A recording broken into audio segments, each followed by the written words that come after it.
A mother's final wish, a letter from the dead, and 3 children blinded by greed. Can a family survive such betrayal? I stood under the old oak tree in our backyard, the wind howling like it knew the weight of what I'd done.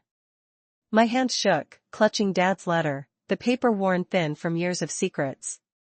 If you're reading this, your mother's strength may have finally broken. Those words hit me like a freight train. I crumpled to the grass, tears soaking my cheeks. We'd betrayed her, my brothers and I. We'd turned our backs on the woman who gave us everything, and now I feared it was too late to make it right. It was just a month ago, but it feels like a lifetime. Dad's funeral was still fresh. The air was heavy with grief and the scent of lilies from the service. We gathered in the living room of our old colonial home on the outskirts of Boston. The kind of home you'd see on a postcard, with its white picket fence and creaky porch swing. The oak tree loomed outside the window. Its branches scratched the glass like they were trying to warn us. My brothers, James and Michael, sat stiffly on the couch, their faces tight with exhaustion. Mom, Margaret Johnson, stood by the fireplace. Her hands were clasped so tightly her knuckles were white.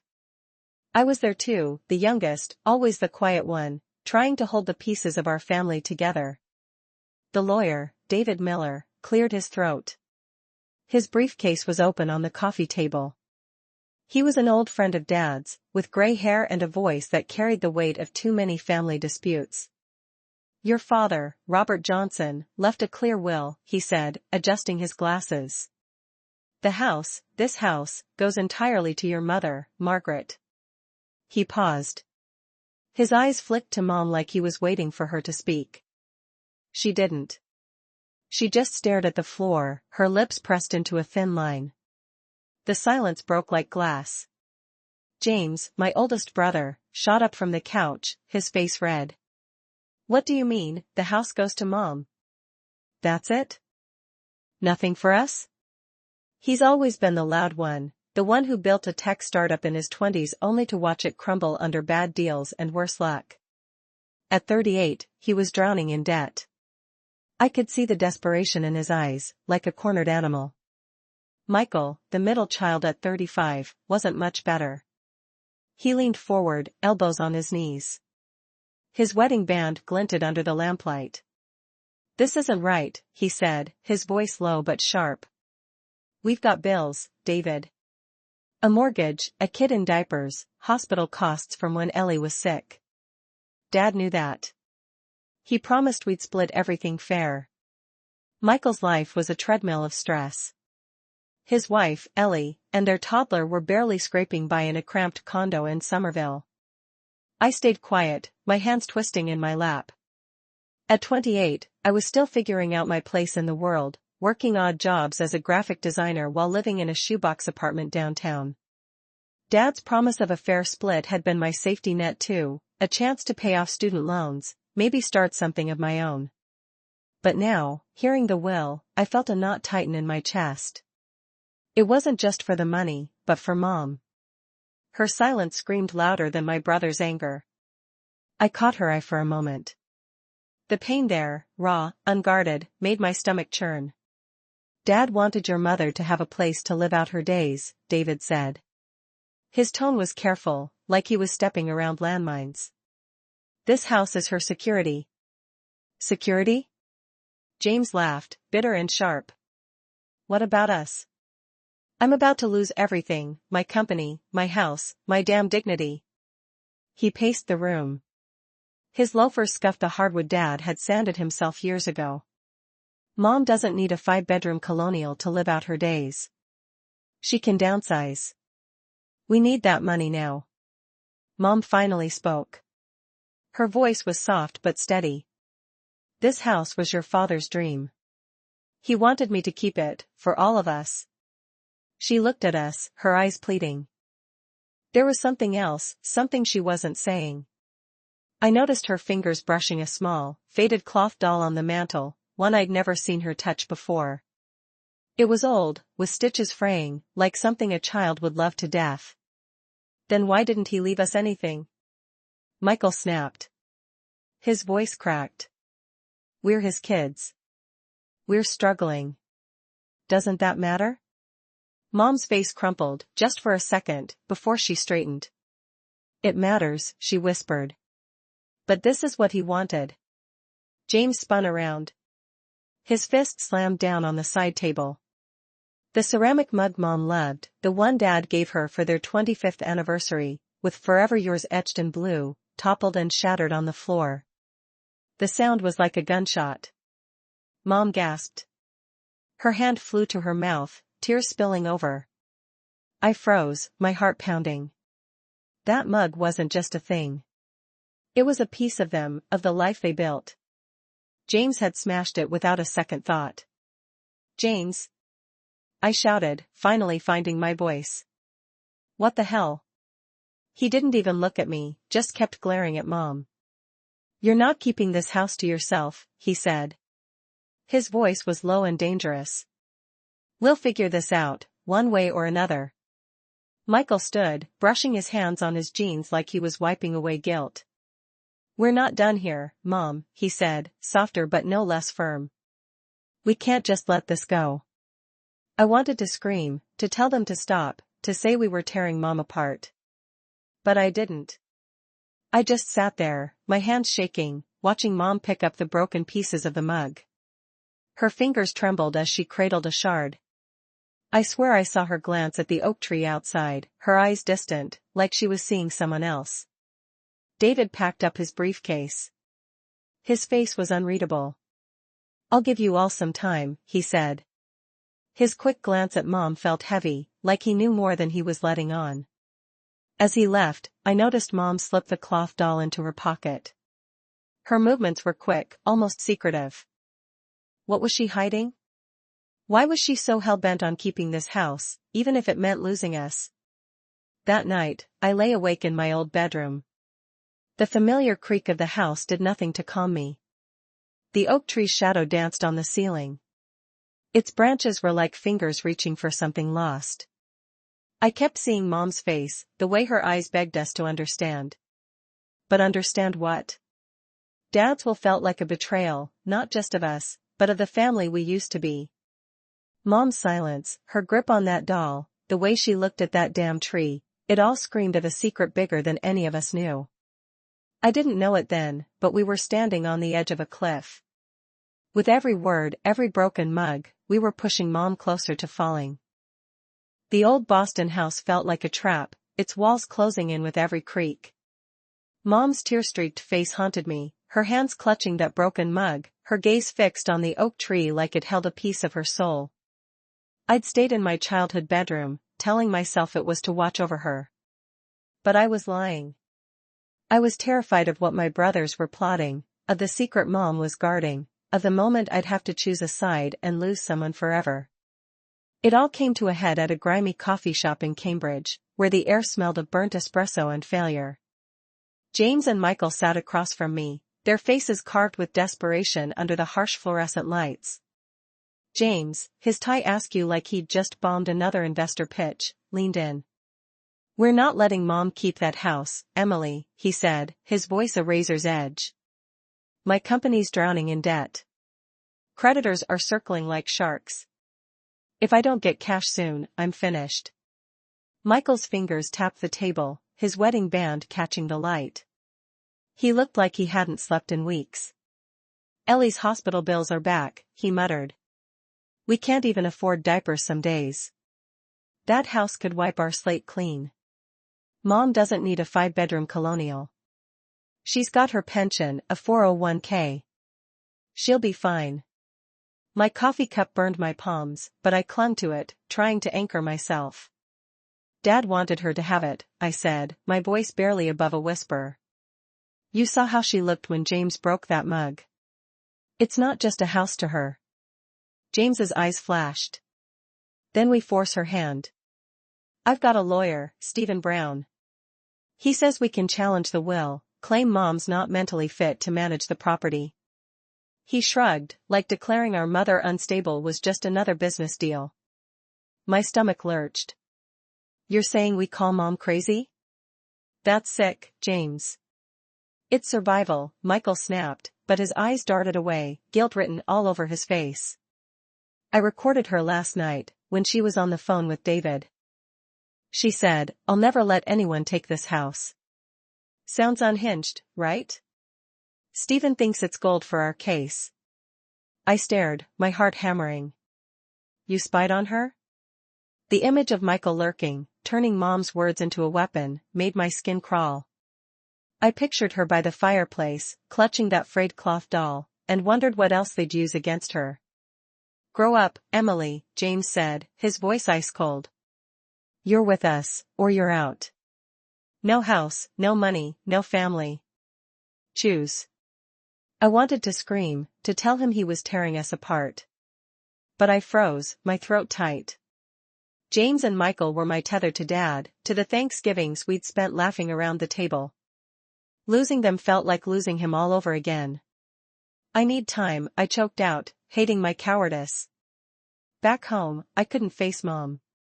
She was in the kitchen, chopping carrots for soup, humming a Simon and Garfunkel tune Dad loved. That cloth doll sat on the counter, its stitches unraveling like our family. What's that doll? I asked, my voice too casual. Mom stiffened, her knife pausing.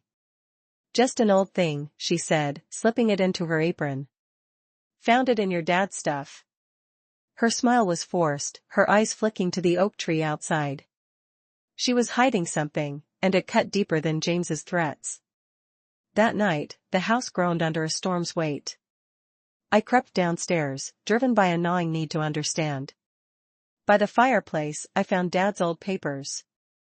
Among them was a torn scrap in his handwriting, "Margaret, keep the house, until the kids know the truth." My breath hitched. What truth? I remembered Mom's distant gaze, her grip on that doll. Footsteps jolted me. James loomed in the doorway, his face a storm cloud. Snooping, Emily, he growled. Before I could answer, he snatched a stack of Dad's papers and an old photo from the pile. I caught a glimpse of the picture, our family, plus a little girl I didn't recognize, smiling under the oak tree. My heart skipped. Who was she? James didn't notice my shock. He tossed the papers and photo into the fireplace. Flames roared, devouring them. No. I screamed, lunging forward, but the ashes mocked me. The girl's face was gone, burned to nothing. Why, James? I sobbed, my voice raw. That was Dad's. To keep you focused, he said, his jaw tight. Mom's playing you with her sob story. Don't fall for it. He stormed off, leaving me on my knees. The oak tree's shadow clawed the window, its branches like accusations. I clutched Dad's torn note, its words searing my mind. I needed answers, no matter the cost.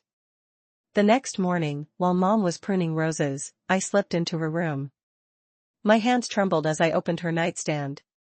Under faded photos, I found a letter in her handwriting and a silver necklace, its pendant engraved with Sarah. My heart stopped. Who was Sarah?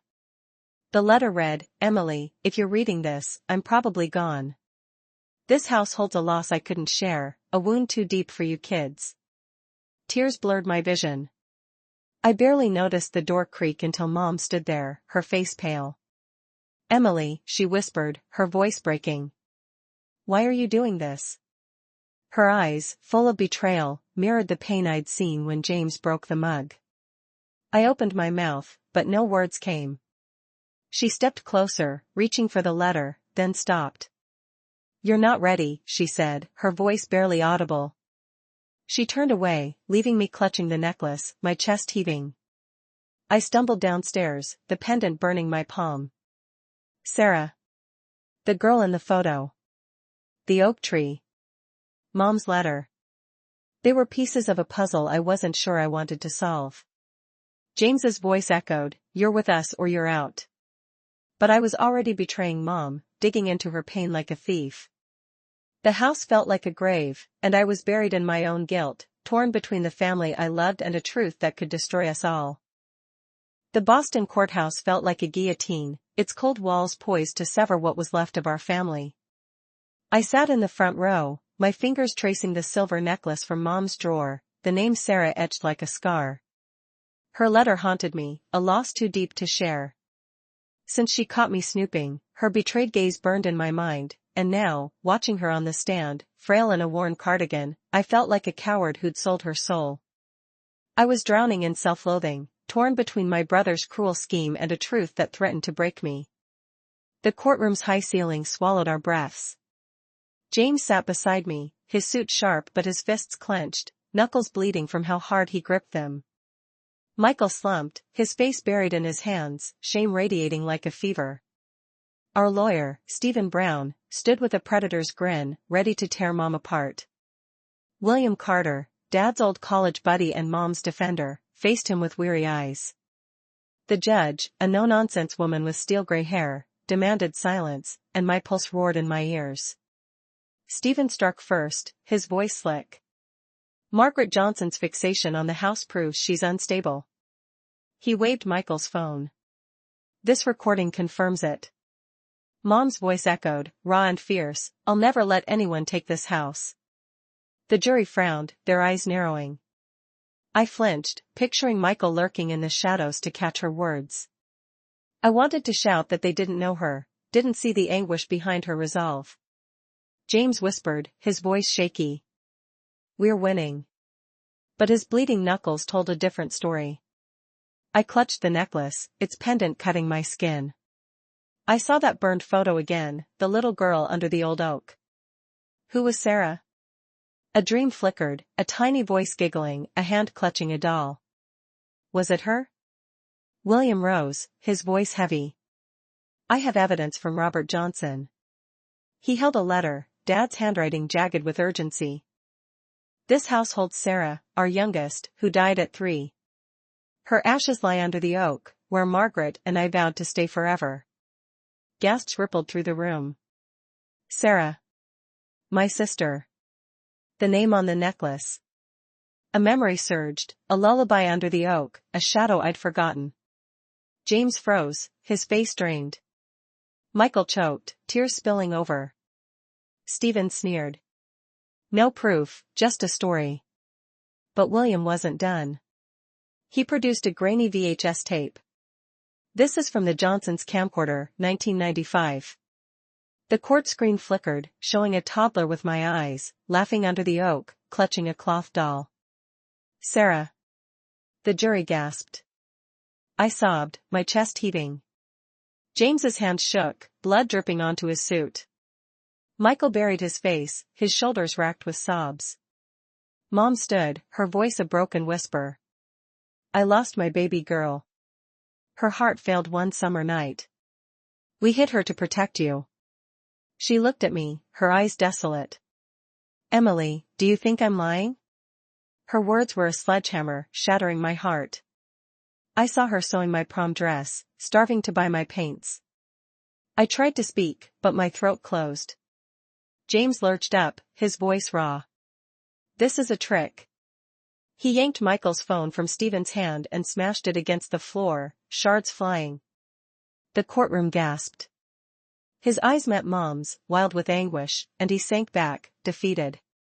The judge's gavel pounded, but Mom's gaze held mine, pleading, breaking. William placed a wooden box on the stand. Inside was Sarah's doll and a hospital bracelet, Sarah Johnson, faded but undeniable. I clutched the necklace, my sobs echoing. The jury wept. Even Stephen's grin vanished. Mom's voice cracked. I just wanted to keep her close. She staggered, nearly collapsing, her hand clutching her chest. I screamed, rushing forward, but the bailiff held me back. Mom's eyes, full of despair, turned away. The judge adjourned, but Mom was gone by nightfall. I tore through the house, my heart a frantic drum. On the kitchen table lay her diary, its pages brittle. Sell the house if you need money, she wrote. But don't forget Sarah. The oak is where your father proposed, where we buried our girl. I failed you. Her wedding ring gleamed beside it, a final farewell. I collapsed, clutching the diary, my wails filling the silence. In its pages, I found another letter from Dad, tucked loose. Margaret, if they fight you, tell them about Sarah. The oak is her resting place, and ours. forgive them. I pressed the hospital bracelet to my chest, memories crashing, Sarah's giggle, Mom's lullabies. We'd been too young, but Mom carried that grief alone. James and Michael burst in, their faces ghosts. She's gone, I sobbed, holding up the ring. James gripped the table, his knuckles raw. Michael fell to his knees, crying. We broke her, he whispered. I wanted to hate them, but my own betrayal stared back in their eyes. The old oak swayed outside, its branches a mournful dance. Dad's letter, Mom's diary, Sarah's bracelet, they were shards of a family we'd shattered. I was suffocating in regret, torn between the mother I'd driven away and the sister I'd forgotten. The house was a crypt, and I feared Mom had taken her heart with her, leaving us to drown in our sins. The house was a hollow shell without Mom, its silence screaming my guilt louder than any courtroom. I knelt on the kitchen floor, clutching her diary, her wedding ring glinting like a cruel accusation. Her words burned in my mind, sell the house, but don't forget Sarah. I saw her collapsing at the trial, her voice breaking as she begged me not to think she was lying. We'd driven her away, my brothers and I, with our greed and betrayal. Now she was gone, and I was drowning in the wreckage of our family, desperate to find her before it was too late. James and Michael stood in the doorway, their faces pale as ghosts. James's knuckles, still raw from the trial, gripped the counter. Michael's eyes were red, his voice a broken whisper. We did this, he said, sinking onto a chair. I wanted to scream at them, to blame them for dragging us into that lawsuit, but my own silence at the trial choked me. I'd stood by as they tore Mom's heart open, exposing Sarah's memory to a room of strangers. I held up her ring, my hands trembling. She left this. She's given up. My voice cracked, tears spilling over. I opened her diary again, searching for clues. A loose page fell out, a postcard from a small town called Concord, Massachusetts. On the back, in Mom's handwriting, was a note, Sarah's first steps, St. Mary's Church, 1994. My breath caught. Concord was where Sarah was born, where Mom and Dad started their life. It was a lifeline, a chance to find her. We have to go, I said, standing. James shook his head, his voice hollow. What if she doesn't want us to find her? Michael looked up, his face crumpling. I can't live with this, Emily. I hear her voice in that recording, over and over. I betrayed her. His confession hit me like a punch. I remembered Mom's sacrifices, skipping dinners to buy my sketch pads, working overtime to cover Michael's school trips. She'd given us everything, and we'd repaid her with a lawsuit. We piled into James's beat-up SUV, the rain hammering the windshield as we drove toward Concord. The storm mirrored my heart, a churning mess of regret and fear. I clutched the postcard, its edges worn from years of Mom's touch. I saw Sarah's face from that VHS tape, laughing under the oak tree, and a memory flickered, her tiny hand tugging my sleeve, her giggle like wind chimes. How had I forgotten her? The guilt was a knife, twisting deeper with every mile. Concord was a sleepy town, its streets lined with colonial homes and maple trees. St. Mary's Church stood at the edge, a small stone building glowing faintly under the rain. We parked, the wipers screeching to a stop. My heart pounded as we stepped inside, the air heavy with candle wax and prayers. A priest, his face lined with age, looked up from the altar. Can I help you? He asked, his voice gentle. We're looking for our mother, Margaret Johnson, I said, my voice shaking. I showed him the postcard. She might have come here, to remember her daughter, Sarah. The priest's eyes softened, and he nodded. She was here last night, praying by the stained glass window. She looked frail, like she was carrying the world. She said she just wanted her children to be happy. His words broke me. I saw Mom's face at the trial, her question echoing, do you think I'm lying? The priest pointed us to a boarding house nearby, where Mom had asked for a room. We ran through the rain, my sneakers soaked, my heart racing. The boarding house was a faded Victorian, its porch sagging. The owner, a wiry woman with gray curls, frowned at us. Margaret checked out this morning, she said. She left this. She handed me a folded note, Mom's handwriting trembling. Emily, I'm going where Sarah was born. Forgive me. My chest tightened. She was slipping further away. James's voice broke. This is my fault. I pushed her, with that damn lawsuit. He slammed his fist against the porch railing, splintering the wood. Michael grabbed his arm, tears streaming. We both did. I recorded her, James. I turned her pain into evidence. Their regret mirrored mine, but it wasn't enough. We had to find her. A hospital bracelet slipped from the note, identical to the one from court, marked Sarah Johnson. I clutched it, a memory crashing in, Mom singing to Sarah under the oak, her voice soft as moonlight. I'd been 4, too young to understand death, but Mom had carried that grief for decades. I turned to my brothers, my voice fierce. We're not giving up. She's out there, and we owe her everything. The owner mentioned a bus Mom might have taken to a clinic in Lowell, where Sarah was born. We sped through the storm, the SUV's tires skidding on wet roads. My mind raced with images of Mom, her sewing my prom dress, her laughter at Dad's terrible jokes, her hands tending roses by the oak. I'd betrayed her, siding with silence while my brothers attacked. Now, I'd do anything to bring her back. We reached the clinic, a gray building glowing faintly in the dawn. A nurse led us to a room where Mom lay, pale and fragile, and 4 dripping into her arm. She'd collapsed from exhaustion, the nurse said, but she was stable. I sank beside her bed, clutching her hand. Her wedding ring was gone, but the bracelet and postcard lay on the table, proof of her unbroken love. James knelt, his voice raw. I'm sorry, Mom. I was blind, chasing money over you. Michael's sobs filled the room. I erased that recording. It's nothing compared to you. I pressed the bracelet into her palm, tears falling. We're here, Mom. We won't lose you again. Mom's eyes fluttered open, meeting mine. For the first time since the trial, I saw a flicker of hope. But her hand trembled, and I knew we'd scarred her too deeply.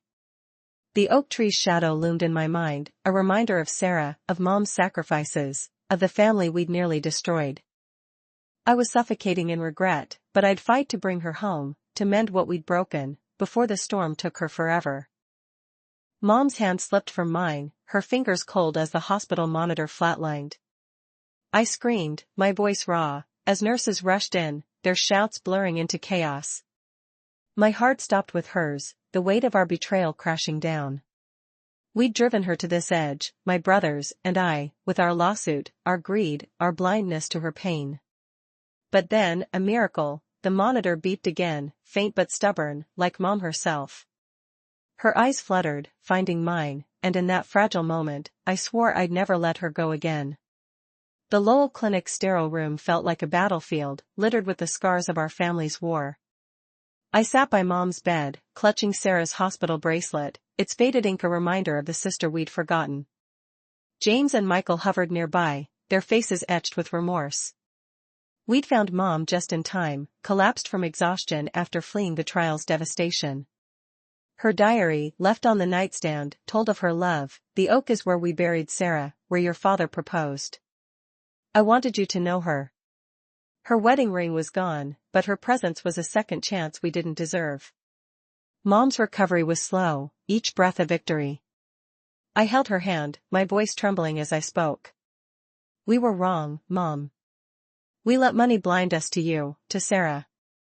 I saw her at the trial, her voice breaking. Do you think I'm lying? The memory was a knife, but her faint smile dulled its edge. I just wanted you kids to be happy, she whispered, her voice hoarse. Those words, echoing the priest's story from Concord, broke me anew. She'd carried Sarah's loss alone, yet still put us first. James knelt, his voice thick. I threw away your trust, chasing a payout. I'll spend my life making it right. His hands, once bloodied from rage, now shook with humility. Michael, tears streaming, held up his phone. I deleted that recording. It was poison. You're everything, Mom. I saw Mom's sacrifices flash, her late nights sewing my prom dress, her savings drained for James's startup, her overtime for Michael's kids' daycare. We'd repaid her with a courtroom betrayal. I slid her wedding ring back onto her finger, its gold warm from my pocket. "This belongs to you," I said, my throat tight. "We're your family, not the house." Mom's eyes glistened, and she squeezed my hand, a silent forgiveness that felt like salvation. But her gaze drifted to the window, where dawn painted the sky, and I knew the oak tree still called her, tying her to Sarah, to Dad. We brought Mom home to Boston, the colonial house now a shrine of lessons learned. The oak tree stood sentinel in the backyard, its branches swaying like a lullaby. I proposed a memorial for Sarah, a way to honor the sister we'd lost. James, once obsessed with selling the house, suggested a white rose bush, its blooms a symbol of purity and remembrance. Michael, his voice soft, offered to carve a plaque, "Sarah's garden, forever loved." Mom nodded, tears falling, and I saw her heart mend, just a little. We planted the roses on a crisp fall day, the air sharp with cider and leaves. I dug into the earth by the oak, my hands trembling as I placed Sarah's bracelet in a small box beside the roots. A memory surfaced, her giggle as we chased fireflies, her tiny hand in mine. I was 4, she was 3, and then she was gone, her heart failing under that same oak. Mom had shielded us, but now we shared her grief. James scattered petals, his voice breaking. "I'm sorry, Sarah. I didn't know you." Michael hammered the plaque into place, his sobs quiet but deep.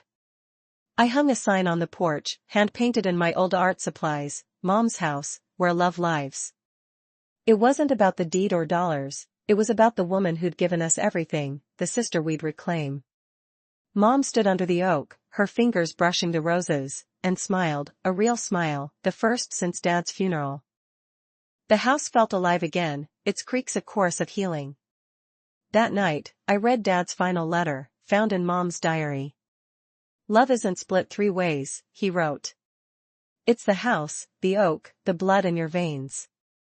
Protect your mother, and you'll find each other." I saw him proposing to Mom under the oak, Sarah's laughter echoing in their dreams. We'd nearly lost it all, but Mom's strength had pulled us back. I closed the diary, my heart full, and stepped outside. The sunset bathed the house in gold, and I swore I heard a child's giggle, faint but free, dancing around the oak. Our family wasn't whole, not without Sarah, not without Dad. But we were together, bound by regret and redemption. I looked at Mom, laughing softly with James over a bad dad joke, and Michael, sketching the roses for his daughter. The oak tree's shadow stretched long, a bridge between past and future. I'd carry this house in my heart, not as bricks but as love, forever. What would you do if your family's legacy hung by a thread? Would you fight for money or for the memories that make you whole? Share your thoughts, because every choice shapes the home you build. We almost lost everything chasing what didn't matter. But love brought us back. If this story moved you, if it reminded you of the power of forgiveness, of family, and of love that endures through loss, don't forget to support the channel. Subscribe, turn on the notification bell, and join us for more stories that touch the heart and heal the soul. Because sometimes, the stories we share become the homes we build together.